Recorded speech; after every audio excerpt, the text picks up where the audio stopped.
خود حرام ہے. مسلمانوں پر بدگمانی حرام اور حتی الامکان اسے قول و فعل کو وجہ صحیح پر واجب ہے. مطلب اسے قول و فعل کو وجہ صحیح بنانا کیا ہوتا ہے، یہ بھی حرام ہے. بدگمانی کو قطعاً حرام قرار دیا گیا. پھر فرمایا بے شک مسلمان پر بدگمانی حرام ہے مگر جب بھی کسی قرینہ سے اس کا ایسا ہونا ثابت ہوتا ہو، جیسے اس کے بارے میں گمان کیا تو حرام نہیں.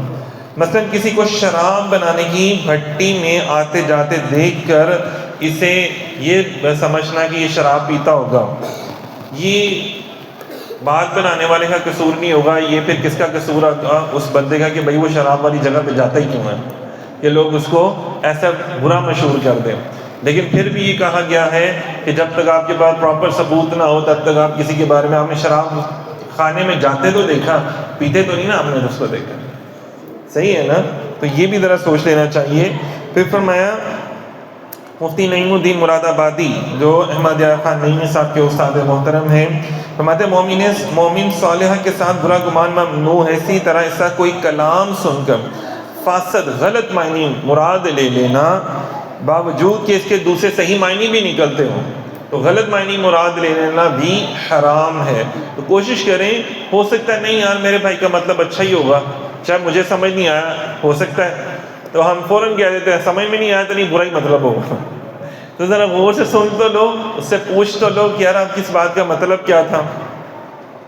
ابھی دیکھ لیں نا، لوگ ہمیں کہتے ہیں یار آپ سخت بیان کرتے ہیں. یار ہم کیسے سخت بیان کرتے ہیں؟ اچھی بات کے بارے میں بتانا امر بالمعروف ہے، بری بات سے روکنا نہی عن المنکر ہے. قرآن پاک میں جب یہ الفاظ استعمال ہوئے تو ہمیشہ اکٹھے اللہ تعالیٰ نے بیان کیا. اللہ تعالیٰ نے فرمایا کہ مومنین کی شان یہ ہے کہ وہ لوگوں کو اچھے کاموں کی تلقین دیتے ہیں، برے کاموں سے روکتے بھی ہیں. اگر میں آپ سے کہوں کہ نماز پڑھا کرو، میں آپ سے کہوں قرآن پڑھا کرو تو یہ اچھی باتیں ہیں، نیک عمل کیا کرو، یہ اچھی بات ہے. لیکن ساتھ مجھے یہ بھی تو کہنا کہ یار برے کام نہ کیا کرو. آپ اچھے کام کر رہے ہو، برے کام تو آپ نے نہیں چھوڑے، بدگمانی، غیبت، چغلی، حسد یہ آپ نے نہیں چھوڑا، تو آپ کو اچھے کاموں کا کوئی فائدہ نہیں ہونے والا. آپ روزہ رکھ رہے ہو، حج کر رہے ہو، زکوٰۃیں دے رہے ہو، لیکن آپ اپنے مسلمان بھائی بہن کا حق مار رہے ہو، اس کے لیے بارے میں بری افواہیں پھیلاتے ہو، چغلیاں کرتے ہو، اس کی پیٹھ پیچھے لوگوں کو اس کی غلط باتیں بیان کرتے ہو اور بڑھا چڑھا کے اس سے لوگ اس سے نفرت کھائیں، تو یہ تو آپ کی عبادت تو نہیں ہے. تو ساری کی ساری وہ بھی خو کھاتے میں گئی، حرام گئی آپ کی عبادت. تو یہ دیکھو کہ برے کاموں سے بھی تو روکنا ضروری ہے نا، تاکہ میرا مسلمان بھائی جو ہے وہ برے کاموں سے رکے گا تو اس کے اچھے کام اس کے اوپر اثر کریں گے. تو امر بالمعروف اور نہی عن المنکر. لیکن جب ہم نہی عن المنکر بتاتے ہیں، برے کاموں سے روکتے ہیں، تو لوگوں کو لگتا ہے ہم سخت باتیں کر رہے ہیں. تو سخت باتیں تو قرآن پاک میں اللہ تعالیٰ نے بار بار کی ہیں. بار بار اللہ تعالیٰ نے تقریباً کوئی نا سمجھ لیں 30 سے 40% باتیں اللہ تعالیٰ نے جہنم کی ہیں. اذا زلزلت الارض زلزالها القاریہ ما القاریہ وما ادراک ما القاریہ. تمہیں کیا معلوم قاریہ کیا ہے؟ نار حامیہ، جہنم کی دہتی ہوئی آگ. تمہیں کیا معلوم؟ اندازہ کریں بار بار کہ ان کو ایسے ڈالا جائے گا، ان کو یہ کیا جائے گا. محبوب جو بے ادب ہے، جو گستاخ ہے، ان پر یہ عذاب ان کے اوپر نازل ہوگے.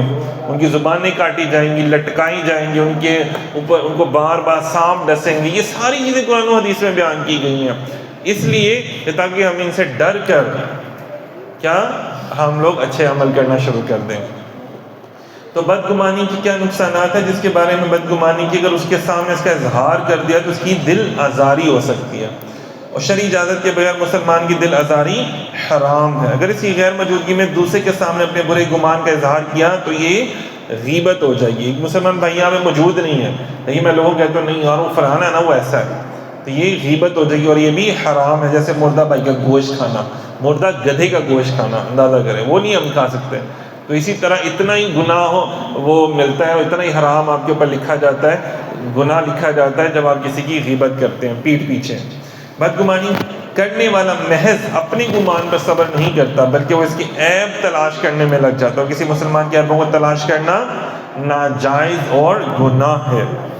بدگمانی کرنے سے بغض اور حسد جیسے خطرناک امراض پیدا ہوتے ہیں. بدگمانی کرنے سے ایک تو بغض بھی ہو گیا نا، دل میں بغض رکھ کے بیٹھ جاتے ہیں ایک بندے کے بارے میں، فضول کا بغض رکھ لیتے ہیں، فضول کی نفرت رکھ لیتے ہیں، چاہے اس نے یہ عمل کیا ہو نہ کیا ہو، بس اپنے آپ میں اس کی بھائی جا کے دیکھو تو صحیح، اینڈ پہ جا کے پتہ چلتا ہو وہ ساری عمر کے بعد یار یہ تو میں ایسے ہی جا کے پوچھ ہی لیتا.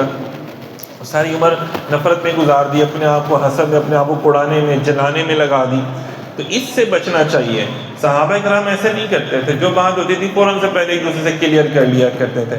اور ہمارے لوگ کیا کرتے ہیں، ایک دوسرے سے نفرتیں جو ہیں بچوں میں آگے ان کے بچوں میں چل رہی ہوتی ہیں اور وصیت کر کے مرتے ہیں. پھر بدگمانی کے دنیاوی نقصانات کیا ہیں جو میں نے ابھی آپ کو بیان کیے، کہ ساس اور بہو کے درمیان میں دشمنی پیدا ہو